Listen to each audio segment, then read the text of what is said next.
How did you realize that someone you knew is a psychopath? I realized they didn't feel empathy. They enjoyed ruining people's self-worth, careers, reputations. They didn't feel bad about any of it, would deny it. They really got joy out of this. To the point of calling in fake complaints about someone to get them fired just to control said person. Who did this? My mother. I started hanging out with a guy in grade 7. He was a bit of a bad kid, but we got along pretty well. We were casually talking about something completely non-confrontational, and out of nowhere he kicked me in the chest as hard as I've ever been hit for no reason at all. He was expressionless and emotionless when I asked why he did it. I left immediately. He went on to have a life of violence and crime. When my ex told me she'll cut herself and blame me, I caught him using an airsoft pistol and terrorizing local ducks. When I told him to stop, he was confused because they were just ducks, and then prompted to shoot again. I had to physically restrain him, and I think he only stopped because he made a mental note that, based on my unusual behavior, he must have broken a societal norm. After some awkward moments, he waited till I had walked on. When I turned my head, I saw him looking at me, waiting for me to get out of sight. A lot of other behaviors of his that I remembered then clicked. I was between my last long-term girlfriend and meeting my wife. I was only dating girls that had deal-breaking attributes that would prevent any sort of enduring romantic relationship from developing, at least on my side. I met this extremely attractive, reasonably wealthy, and very fun girl. The aspect of her personality that I thought was a deal-breaker turned out to be quite charming. After 2 dates, she started to toss the L word around. She would write me theses in tense letters and leave them with my roommates. I started backing off, and that only intensified her efforts. She started the stalking behavior on campus, away from campus, anywhere. She made veiled threats against any other women I associated with. I was about to try one last tactic to get her to see reason after a few weeks, but she just disappeared without so much as a goodbye.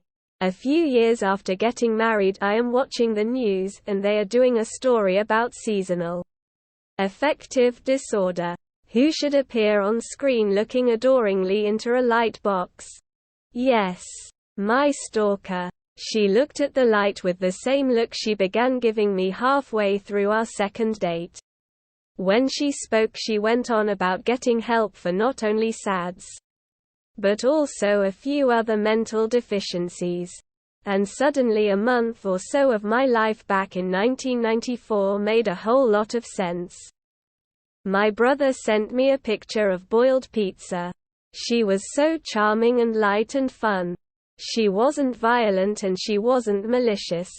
As far as I can tell, she talked a good game about how empathetic, caring, and emotionally intelligent she was. The better I got to know her, the more I realized that talk is all it was. She had no true empathy. Her friends were people who enjoyed her company, but had learned never to ask for emotional support or accountability from her. Her romantic partners were lovely but vulnerable people who enjoyed the magical fantasy she'd whisk them away into, then get gradually devalued as she became threatened by the very strengths she'd once idealized. They couldn't be more special than her. She'd repeatedly joke, "Oh, you know me. I have no emotions. I never thought it could be true." He told me, "I never would have guessed otherwise." He was gregarious and cheerful, and we had a pretty decent acquaintanceship going, talking politics and music and history. I realized after he came out that he didn't really care about me. But I grew to be okay with that. I'm glad I got to know him. and #X200B. A Nigerbor's 11-year-old related he tortured and killed animals.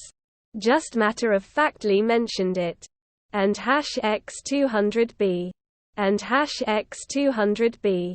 And #X200B. And #X200B. And #X200B. And #X200B. J. College roommate in a big house.